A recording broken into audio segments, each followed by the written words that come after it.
Right now on Denver 7 News at 7 o'clock on Local 3, an afternoon in the backyard turned into a fight for survival when pit bulls attacked a woman and her grandson in Golden. The tremendous effort it took from police to rescue the two. Aurora first responders may not have access to a drug some of them call one of their best options for treating people. The new concerns raised after the death of Elijah McClain. Plus, you realize you don't win it all in one day. One game, you went in through a journey and a process. Yeah, Russell Wilson isn't worried about the Broncos' playoff chances. Why are we? What he says about bouncing back after last week's opening loss. Never rattled Russell Wilson. I mean, he's spinning the loss, but I really believe him when he says this is just the process here. All right. So. Ready? Break. All right. Good Thursday morning to you. I'm Brian Sanders. I'm Nicole Brady and Lisa Hidalgo here. Spinning good news out of the weather today. I'm loving the rain that we saw, Lisa. It was a nice change, and then it all cleared out right before sunset, so we had a beautiful sunset too. Kind of a similar situation setting up today. Beautiful this morning. We do have a bit more sunshine early on from our Viero camera there in Fort Morgan. It's a really pretty start to the day. Some drier conditions this morning. We're in the 50s now. We'll see about a 10-degree warm up between 9 and 10 with more mid to upper 60s. Highs today are going to be in the mid to upper 70s.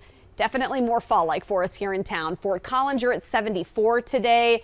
50s and 60s for the foothills and mountains, so a little bit cooler out west too. We are seeing wet weather in the high country right now, and that's going to gradually spread farther east here. So expect to see by early to mid-afternoon more scattered showers, wet conditions for the evening commute.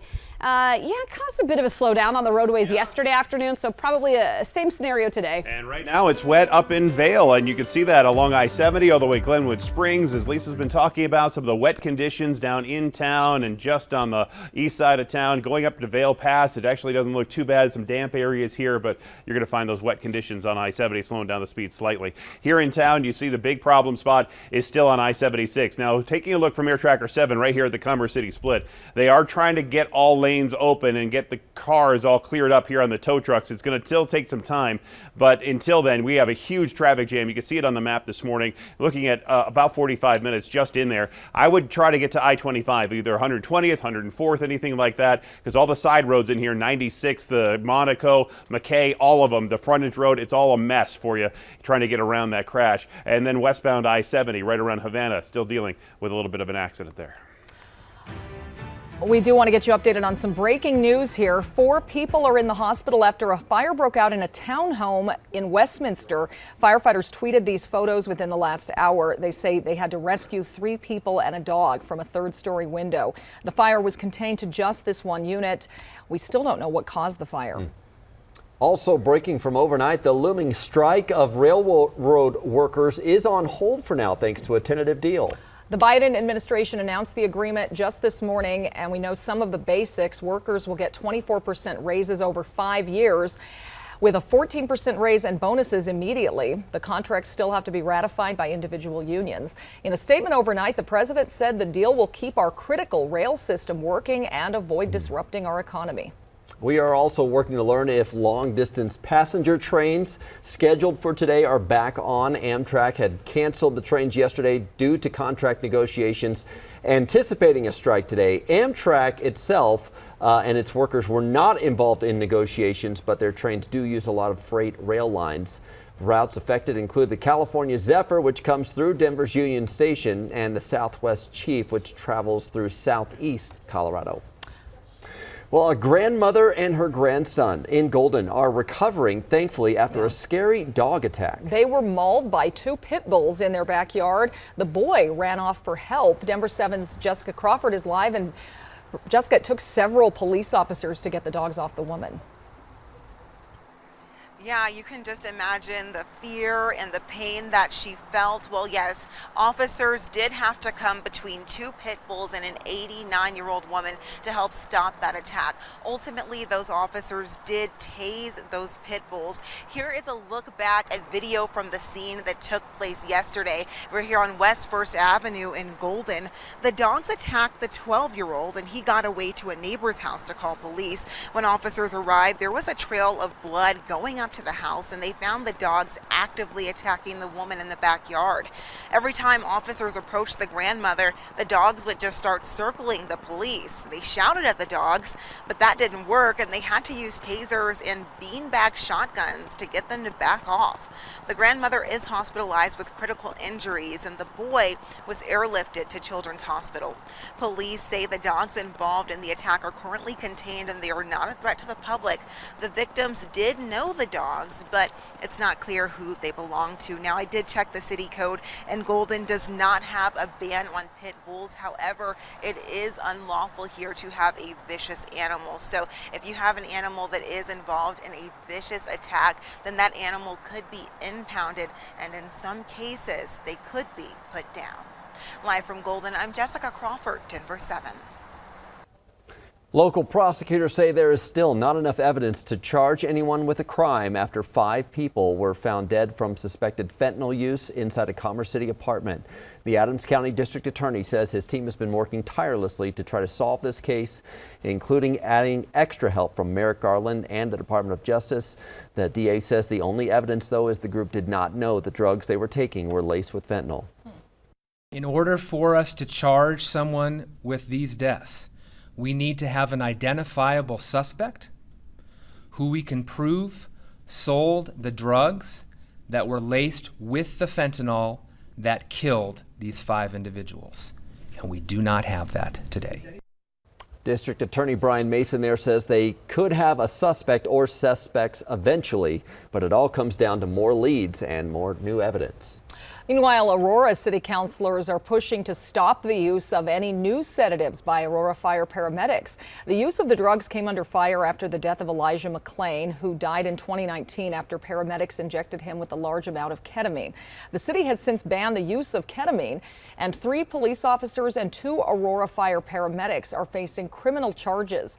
Aurora Fire introduced a different sedative, droperidol, last month, but that sparked concerns from the union representing Aurora Fire paramedics. And now there's a resolution for the City Council to stop the use of that sedative or any others for the next 3 years. I just don't understand why we would take the risk of introducing an additional sedative while those charges are still pending. An Aurora Fire spokesperson said they haven't seen the resolution yet. They called droperidol one of the best options they have for patient treatment.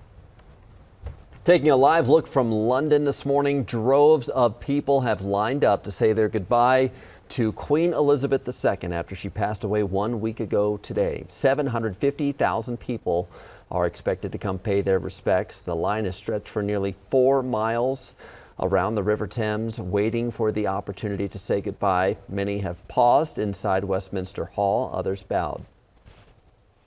I was 5 when the Queen became Queen, and she has been the mainstay and the constant in my life. I'm now 75, and I just thought I should mark her passing. This is part of the 10 days of mourning in the United Kingdom. Her coffin was carried over from Buckingham Palace in London on a horse-drawn gun carriage, draped in the Royal Standard of Scotland and topped with the crown. For many people, they just want to be part of history. I think no matter how you feel about the monarchy in the UK, there is a love and adoration for the Queen. And so for everyone who has the chance, they do want to go there and show their respects. The Queen's state funeral will be held Monday at Westminster Abbey, and we will have special coverage over on Denver 7. People who worked for King Charles III when he was the heir to the British throne may soon find themselves without jobs. One of the United Kingdom's labor unions says up to 100 people could lose their jobs when the King and Queen consort moved to Buckingham Palace. The pair previously lived at Clarence House. Some of the workers there at risk of losing their jobs have been there for decades. The Public and Commercial Services Union criticized the announcement of possible job losses during a period of national mourning. Well, this probably doesn't surprise you. Viewership of the show The Crown, which is about Queen Elizabeth II, has skyrocketed since her passing. The streaming company Netflix's award-winning series jumped into the top 10 this week. The show's producers have paused production on the show's 6th and final season out of respect. New British Prime Minister Liz Truss is expected to meet with President Biden ahead of the Queen's funeral Monday.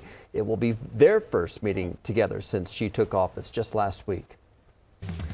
Well, unfortunately, the Broncos are adding injury to their defeat from Monday night. Team captain and Pro Bowl safety Justin Simmons will be out for at least 4 games with a quad injury. He told our Broncos insider Troy Rank he hurt it early in the second quarter against Seattle. Never would have known it, but he says he'll be better than ever when he returns. Teammates, though, know it's a big loss both from an ability and leadership standpoint, so others need to step up. Second-year safety Caden Stearns will fill his role.